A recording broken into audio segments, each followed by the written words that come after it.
Mais je vous propose de rester avec nous parce que nous allons aussi écouter la voix des jeunes sur ce sujet, les jeunes générations qui commencent réellement à se manifester, à se préoccuper du sujet, peut-être encore plus que nous, et on les comprend. Et donc nous avons le plaisir d'accueillir deux éminents étudiants qui représentent les 40 000 étudiants français qui ont signé le manifeste pour un réveil écologique. Donc nous avons le plaisir d'accueillir Vinciane Martin, étudiante d'HEC, et Claire Engnel, étudiante de Sciences Po. On peut les applaudir. Et voilà.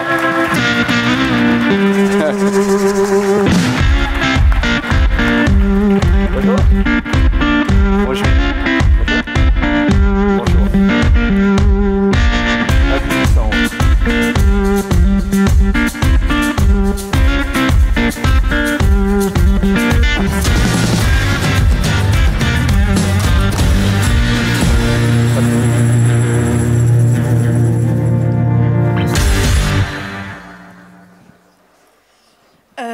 Bonjour à tous et merci pour cette opportunité de nous exprimer devant vous ce matin.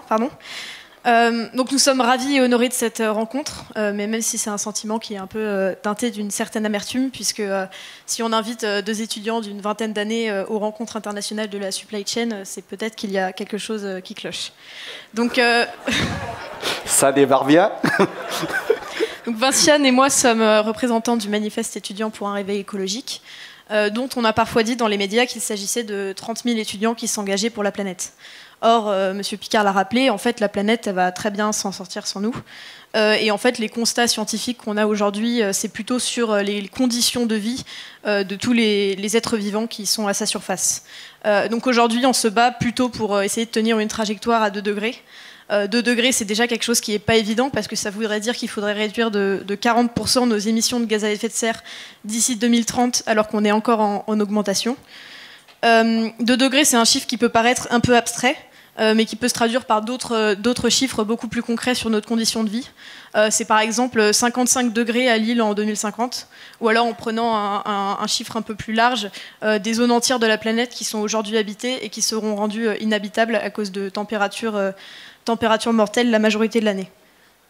Sur la biodiversité, c'est possible de faire le même constat, qui est donc en train de subir un effondrement déjà bien entamé, avec une espèce sur 8 qui est en voie de disparition, et 96% de la biomasse des mammifères qui sont représentés par les humains et par leurs animaux domestiques. Donc ça, c'est des constats qui nous amènent ici. Et effectivement, nous représentons donc, ce qu'on appelait les générations futures à la Convention de Rio en 92. Et on dit parfois de notre génération que nous allons être le moteur de ce changement. Or, moi, je me sens pas vraiment la légitimité de dire à la supply chain comment est-ce que vous devriez changer. J'en ai d'ailleurs pas la compétence. Mais surtout, la vérité, c'est que dans les années qui viennent, qui sont des années décisives pour justement tenir cet objectif de 2 degrés, eh bien, c'est plutôt vous qui allez être en position de prendre les décisions qui s'imposent par rapport au constat que j'ai rappelé.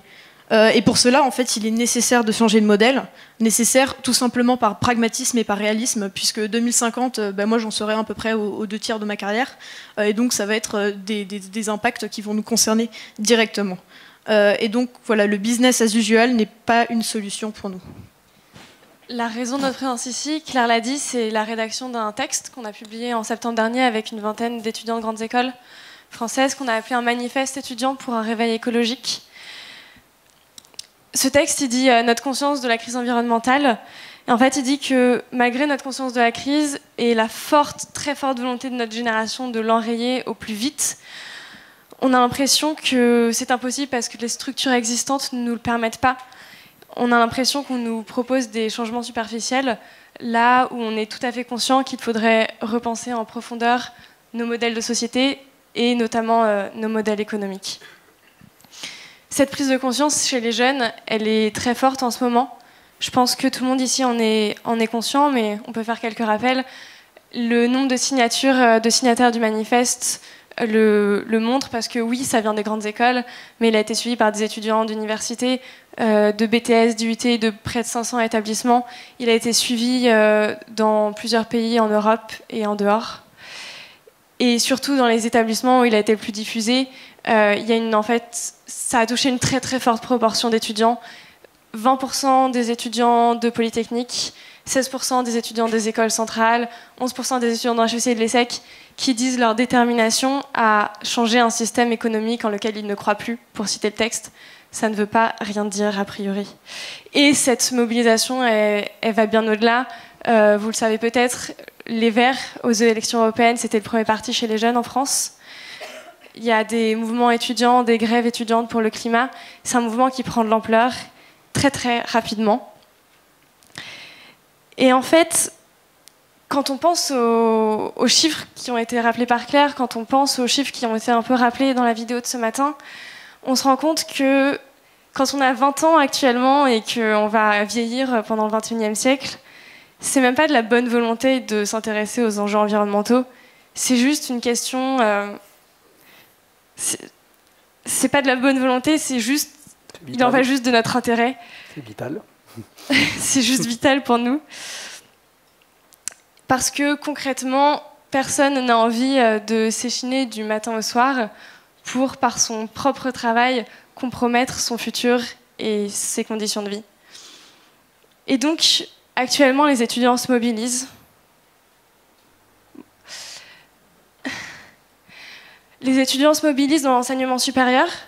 Il y a de plus en plus d'étudiants qui, au sein de leur établissement, font bouger les choses et demandent à leur administration que les enseignements prennent enfin en compte les enjeux environnementaux et nous permettent enfin d'acquérir les compétences pour enclencher une transition écologique. Et nous, au Manifeste, on a décidé d'aider ces étudiants pour que de plus en plus les cours prennent cela en compte. Et en parallèle, parce que des actions à petite échelle, ça ne suffit pas, on est en contact avec le ministère de l'Enseignement supérieur pour faire avancer les choses et pour que nos enseignements prennent réellement en compte ces sujets-là. Mais ce qu'on constate, c'est que, évidemment, les étudiants peuvent se mobiliser dans leur quotidien, les étudiants peuvent se mobiliser dans leurs études, mais quand il s'agit de choisir son premier emploi, là, ça devient un petit peu compliqué. Parce que ce qu'on constate chez nos camarades de promo, c'est qu'il y a une certaine frustration. C'est que, bien que 30 000 personnes se soient engagées à choisir leur employeur en fonction de sa politique environnementale, on ne sait pas comment faire, et on a l'impression, là encore, que même les entreprises qui montrent le plus de bonne volonté nous proposent des changements qui ne sont que superficiels. Et donc, avec le Manifeste, on a décidé d'aider ces étudiants et de leur proposer des outils. On est en train depuis 6 mois, on travaille avec des entreprises, des think tanks, des chercheurs, pour créer une grille de lecture qui va permettre aux étudiants d'analyser les politiques environnementales des entreprises dans lesquelles ils envisagent de travailler. Donc voilà, aujourd'hui on a décidé d'être très sincère avec vous, parce qu'en fait, ces fameuses générations futures, on est plutôt en colère de voir justement ce futur partir en fumée devant nous. Mais au-delà de ça, on a aussi décidé d'être précis dans ce qu'on demande et de vraiment s'intéresser à comment est-ce qu'on peut faire progresser les choses. Parce que voilà, le temps n'est plus juste aux grands discours et aux paroles émues, le temps est aux actes efficaces. Et c'est là que les employeurs sont plutôt chanceux parce que maintenant il y a des dizaines de milliers d'étudiants de grandes écoles, de milliers d'étudiants de grandes écoles et d'universités qui n'en peuvent plus de vivre dans cette espèce de schizophrénie où on égrène des chiffres alarmants à longueur de journée tout en se rendant compte que notre trajectoire ne change absolument pas. Et donc c'est plus juste une minorité idéaliste, mais un groupe grandissant d'étudiants qui est donc juste réaliste sur les enjeux principaux de sa vie active et qui sont prêts à s'engager, à remettre en question leur zone de confort pour faire progresser la situation. Donc on s'engage dans nos textes en tant que consommateurs à prendre nos responsabilités et en tant que citoyens. Mais au-delà de ça, il faut s'engager dans notre vie active puisque c'est ce qui va être très important pour nous. Et là, on a besoin justement d'engagement de la part des entreprises. Et donc, c'est pour ça qu'on veut travailler pour une entreprise qui prend en compte la finitude des ressources dans son modèle de revenus, qui questionne l'utilité de ses produits, qui met en place une réduction des objectifs de réduction de gaz à effet de serre à la hauteur de l'urgence climatique, c'est-à-dire en tenant en compte de la trajectoire de degrés, et sans compter sur des technologies de rupture dont le déploiement est aujourd'hui incertain dans l'échelle de temps qui nous concerne. Nous voulons travailler pour une entreprise qui prend sa responsabilité face aux externalités négatives, qui prend en compte les enjeux environnementaux via ses relations avec les autres acteurs économiques, ses parties prenantes, ses consommateurs, et qui re-questionne sa raison d'être à l'aune de ces problématiques. Donc on sait que tout ça, ce sont des demandes qui sont extrêmement ambitieuses et pas évidentes. Et nous-mêmes, on aurait bien aimé se passer de cette responsabilité de devoir faire notre crise de la quarantaine à 20 ans, parce qu'en fait, on ne peut pas attendre ces 40 ans. Aujourd'hui, on a une fenêtre qu'on peut considérer comme historique et une responsabilité que l'on doit prendre collectivement.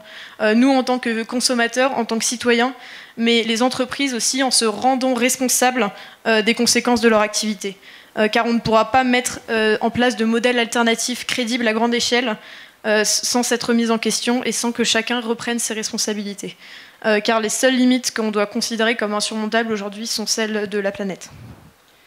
Donc s'il vous plaît, soyez conscients que, évidemment, pour nous, ce sera un enjeu dans le choix de nos employeurs, et soyez conscients qu'il faudra, pour attirer des jeunes, mettre les enjeux environnementaux au cœur de votre stratégie, mais en fait, vous ne dites pas simplement, s'il vous plaît, qu'il faut parler environnement pour nous attirer chez vous. Nous, ce qu'on aimerait, ce qu'on vous demande, c'est que vous réfléchissiez au monde que vous voulez avoir dans 30 ans et que vous nous racontiez comment vous voulez y aller. Bravo.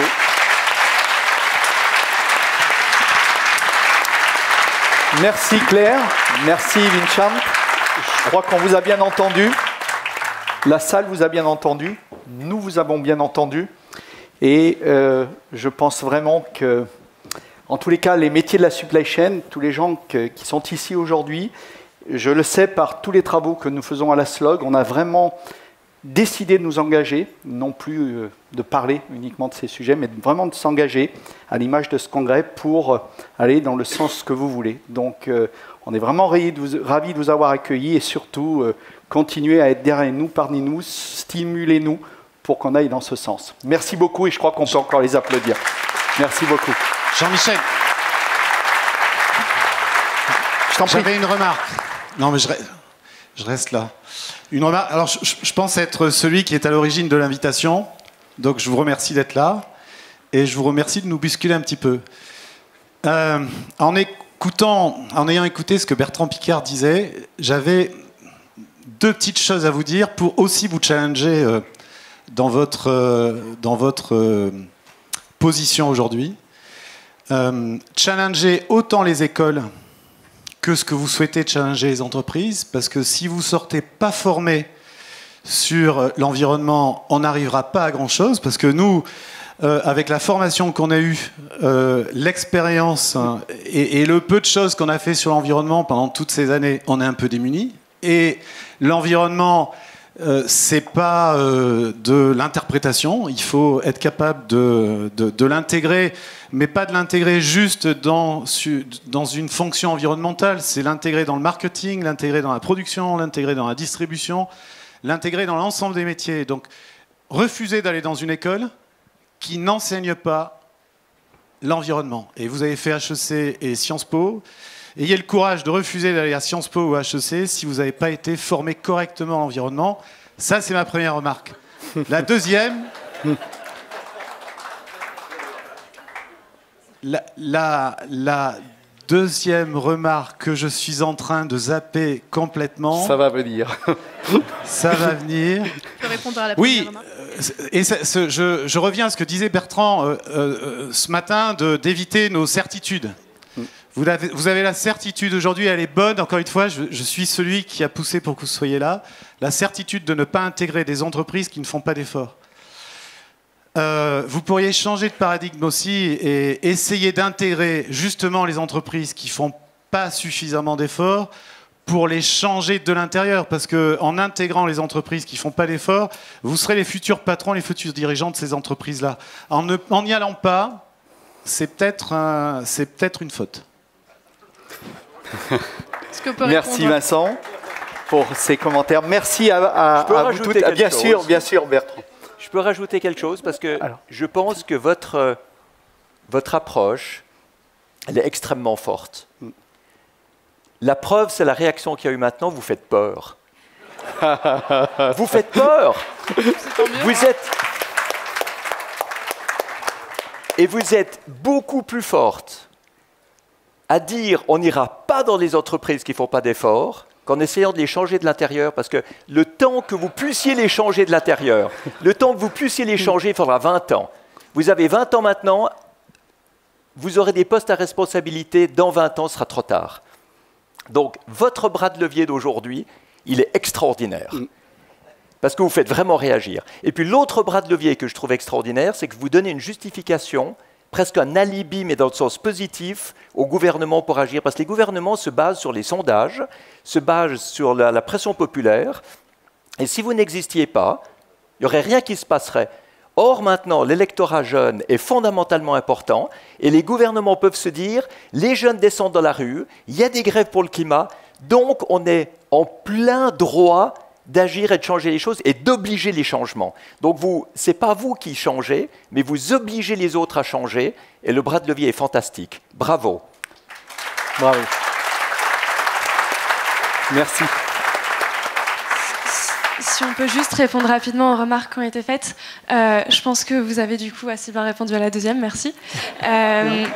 Pour ce qui concerne la première, il se trouve que dans nos établissements, on a justement le poids de faire changer les choses et de faire évoluer les enseignements sans attendre 20 ans. Et donc c'est ce qu'on est en train de faire, donc il n'y a pas besoin de refuser de les intégrer vu que ça change énormément. En 2 ans, voire même en 6 mois, il y a des étudiants qui ont fait bouger les programmes de Polytechnique, des mines, de Schema, d'HEC. Donc on agit aussi là-dessus. Et c'est d'ailleurs une des choses qu'on voudrait demander aux entreprises. C'est, vous l'avez dit, notre génération est en train d'être formée, mais il y en a, toutes celles d'avant ne l'ont pas été. Donc c'est aussi une des attentes qu'on a par rapport aux entreprises, qui est de mettre en place des formations internes pour leurs collaborateurs et leurs employés. Merci beaucoup à toutes les deux. Bravo encore. Merci.